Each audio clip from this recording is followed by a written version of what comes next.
Bueno, estamos en el módulo 2, en el segundo tema, ¿sí? Y vamos a hablar de Aristócles, mejor conocido como Platón. Comenzamos con su reseña biográfica.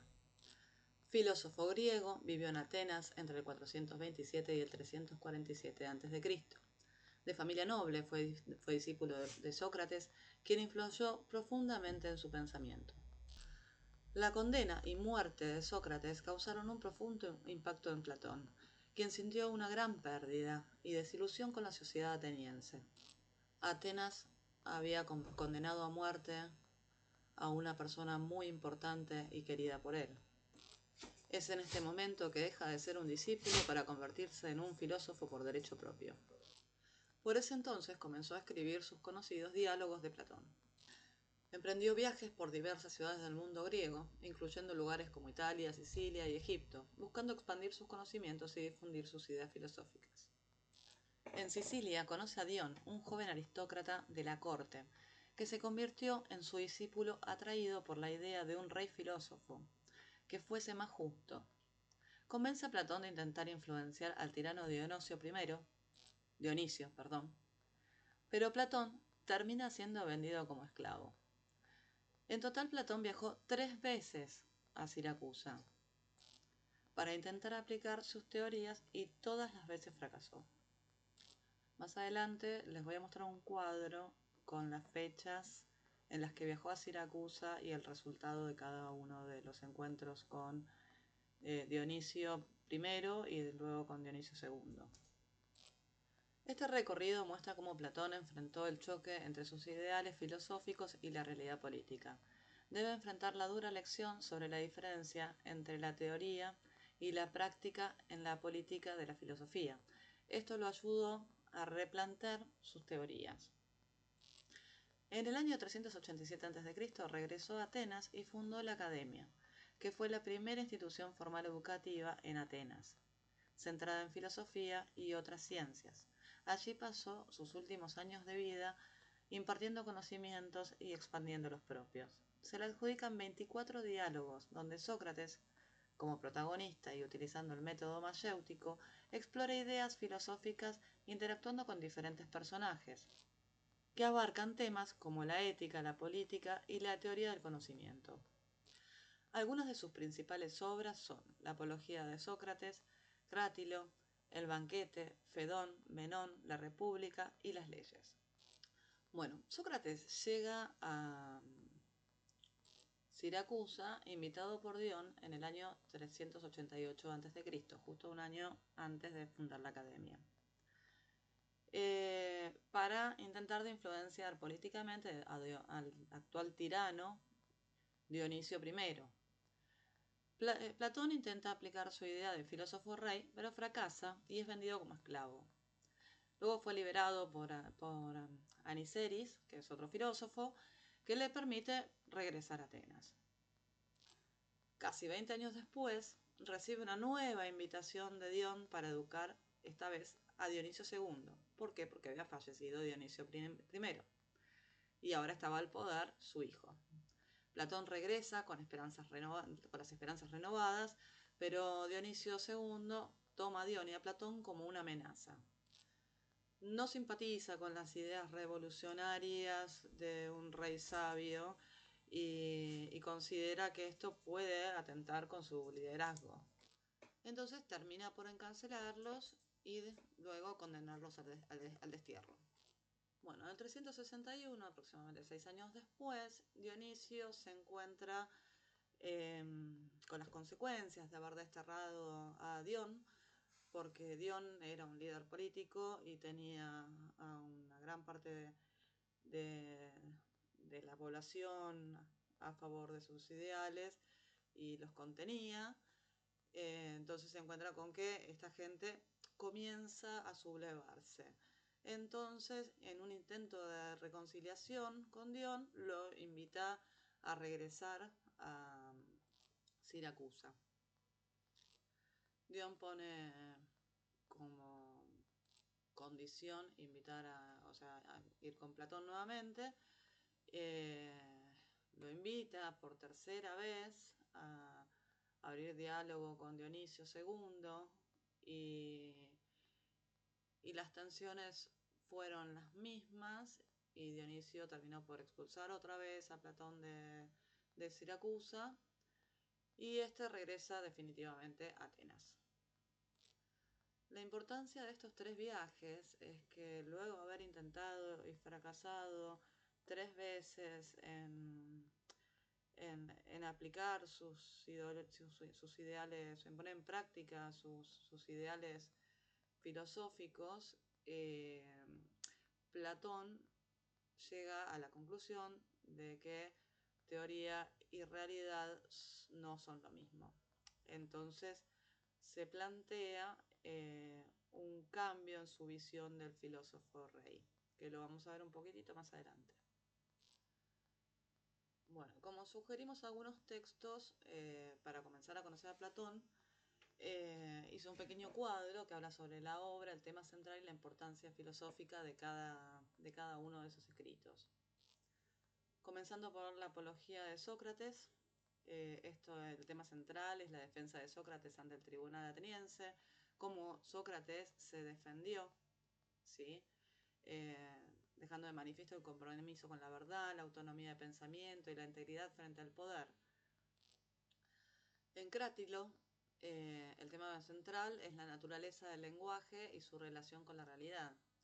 Plantea una reflexión sobre si el lenguaje refleja el mundo tal como es o si es una convención arbitraria. En el banquete explora el amor a través de discursos variados, presenta el amor como un impulso hacia la belleza, culminando en la idea de lo bello como lo eterno y divino. Fedón está inspirado en el momento de la muerte de Sócrates. Recordemos que Platón lo acompañó hasta último momento. El tema central es la inmortalidad del alma y el valor filosófico de la muerte. Argumenta que el alma es independiente del cuerpo y que la filosofía es la preparación para la muerte. En Menón trata sobre la naturaleza de la virtud y posibilidad de enseñanza. Introduce la teoría de la reminiscencia. Conocer es recordar lo que el alma sabía antes de nacer. De eso se trata la reminiscencia. En la República, el tema central es la justicia en el individuo y en el Estado. Expone el ideal del filósofo rey, la estructura tripartita del alma y la educación como camino a la verdad. Este texto es muy importante y lo vamos a seguir abordando cuando veamos la teoría, el mito del caballo, del carro alado,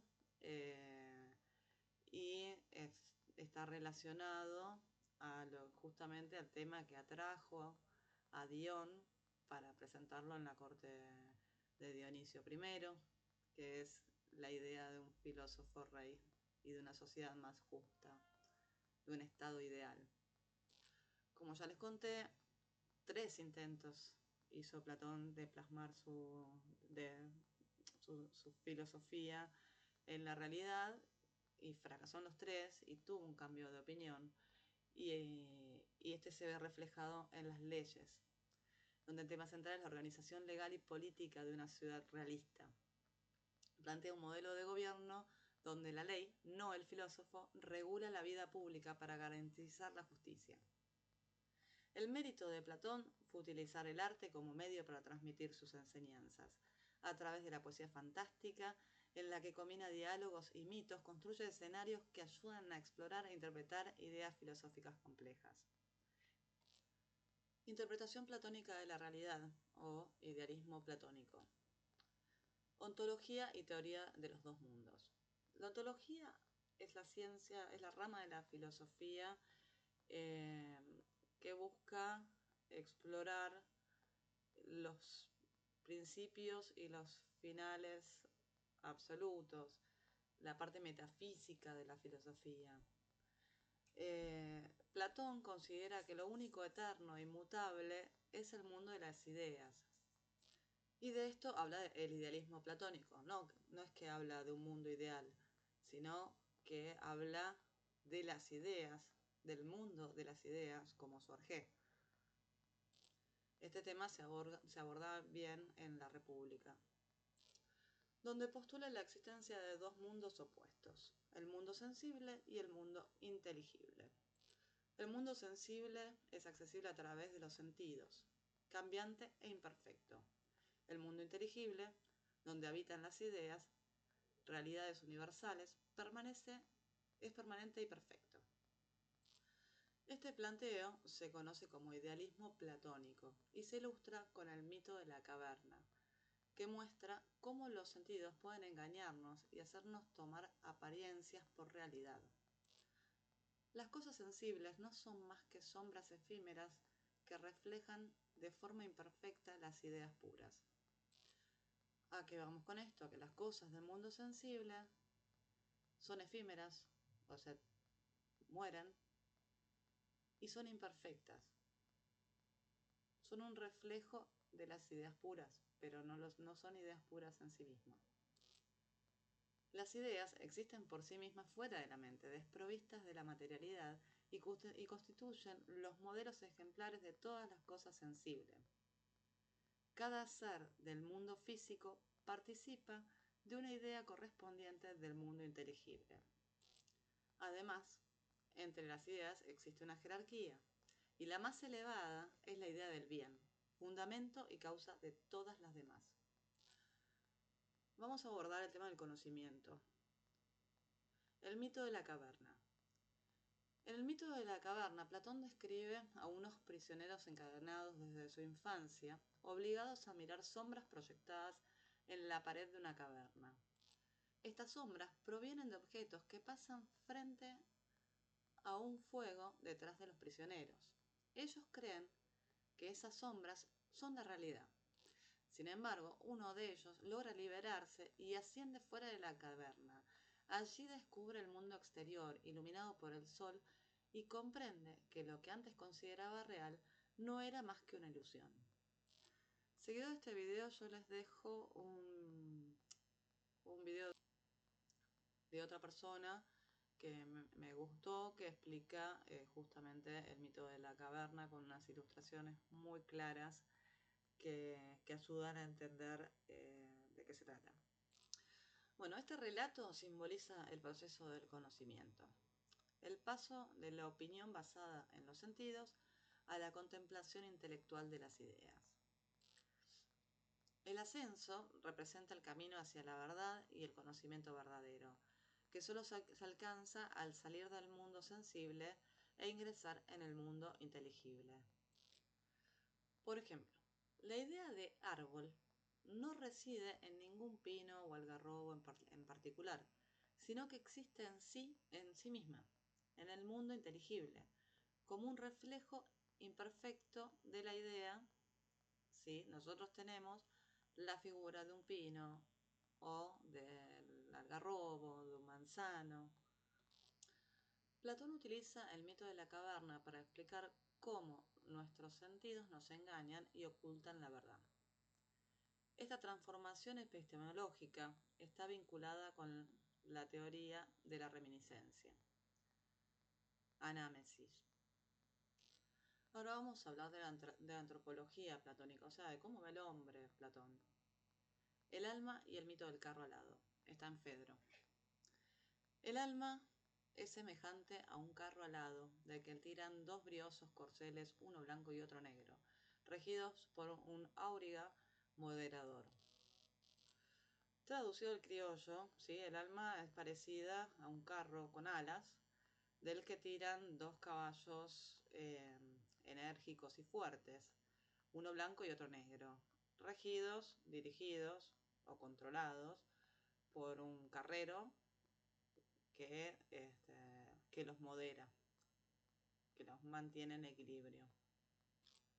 En lo que continúa del texto vamos a hacer referencia a estos tres elementos 4 veces, y esta es la primera. En el mito del carro alado, Platón compara el alma con un carro tirado por dos caballos. El caballo blanco representa la parte noble del alma. el ánimo irascible. El caballo negro simboliza el apetito o la pasión baja, bestial. El auriga, que es el carrero, es la razón, encargada de controlar y guiar el conjunto. El alma, en su estado original, habitaba en el mundo de las ideas y se dedicaba a completarlas. Sin embargo, debido a la fuerza desordenada del caballo negro, el auriga pierde el control y cae al mundo sensible, encarnándose en un cuerpo. Esta encarnación es vista como un castigo. El alma pierde el contacto directo con las ideas, pero no del todo. Al percibir objetos sensibles, el alma recuerda lo que contempló anteriormente. Desde esta perspectiva, el alma no se identifica con el cuerpo. Por el contrario, el cuerpo es una cárcel para ella. Idea viene del griego eidos, que significa etimológicamente lo que se ve. Es la esencia universal, desprovista de toda individualidad material, pero existe en sí, fuera de la mente. El mundo de las ideas es donde el alma existió antes de venir a este mundo. La única manera de acceder a esa realidad es por medio de la contemplación intelectual. Platón distingue en el ser humano 3 tipos de alma, y esta es la segunda vez que vamos a ver a los 3 participantes del carro alado. ¿Sí? Vamos de nuevo. Platón distingue en el ser humano 3 tipos de alma. La intelectual, capaz de pensar y contemplar lo suprasensible, lo que está por arriba de lo sensible, ¿sí? Que es el auriga, la razón. La irascible, fuente de pasiones nobles como la valentía, que es el caballo blanco. La difícil de pronunciar la palabra. La concupiscible, orientada a los placeres bajos y mundanos, que es el caballo negro. Esta división no solo estructura la psicología platónica, sino que será la base de su propuesta ética y política, ya que una buena vida es aquella donde la razón gobierna sobre las pasiones.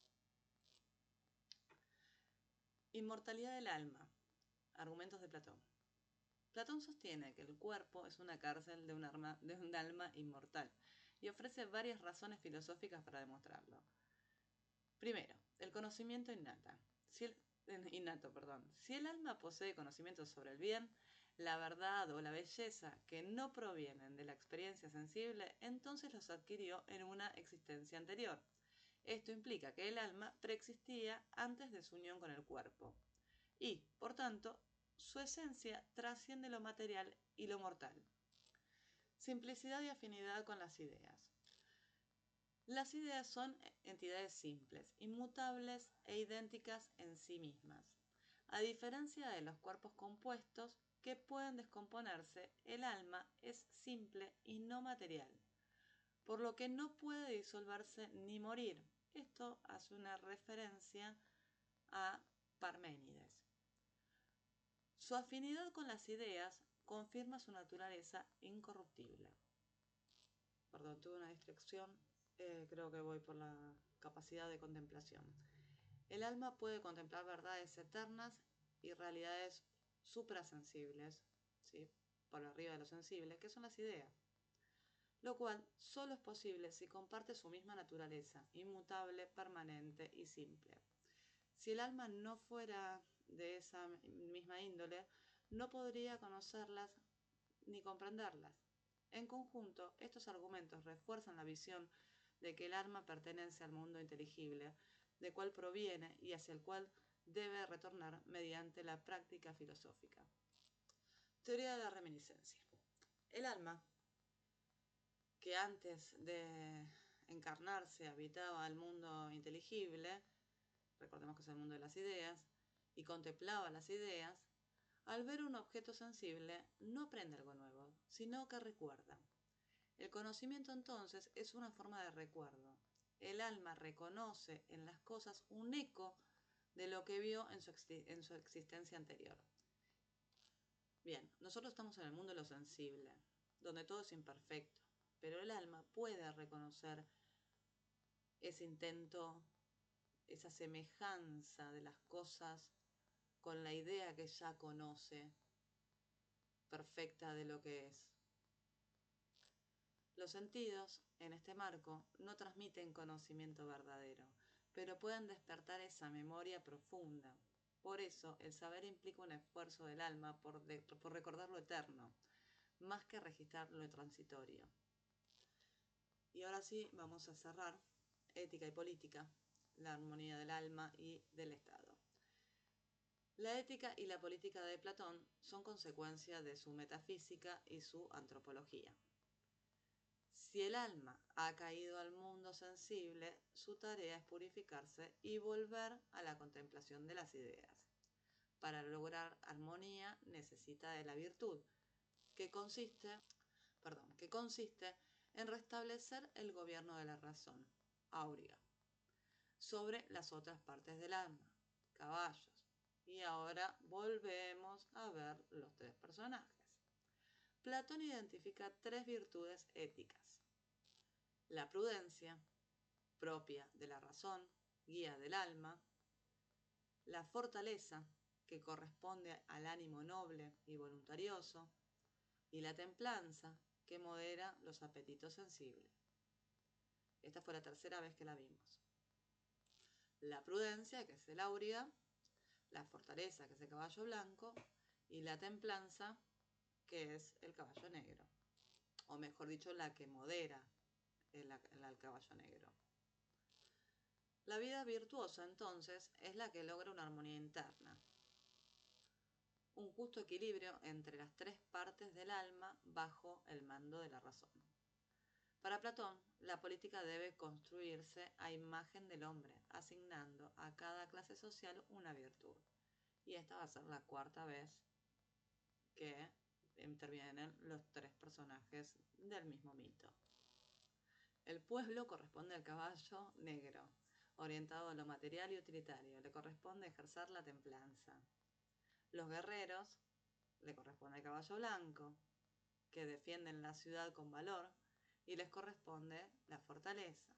Y los gobernantes, que es la razón, el áuriga, que deberían ser filósofos, guiados por la razón. Les corresponde gobernar con prudencia. Así como el alma justa está regida por la razón, la ciudad ideal debe ser gobernada por filósofos. La justicia, en ambos niveles, consiste en que cada parte cumpla su función con virtud y sin invadir la del otro. Bueno, como yo les comenté en un principio sobre Dionisio, sobre las aventuras de Sócrates con los Dionisio, él tuvo un cambio de opinión respecto de esto y lo plasmó en las leyes, donde establece que las leyes deben regular y garantizar la armonía entre los ciudadanos antes que un filósofo rey. Bueno, y en síntesis, para terminar esta historia, Platón en sus diálogos plantea el idealismo platónico, diferenciando el mundo de las ideas, eterno y perfecto, del mundo sensible, que es lo contrario. Utiliza el mito de la caverna para representar esta dualidad. Con el mito del carro alado explora la inmortalidad del alma, planteando la teoría de la reminiscencia como prueba de esto. Destaca la necesidad del equilibrio en el ser humano, donde el áuriga debe gobernar los impulsos del caballo blanco y negro, y propone que al igual que en el hombre virtuoso, el estado ideal logra equilibrio entre gobernantes, guerreros y pueblo.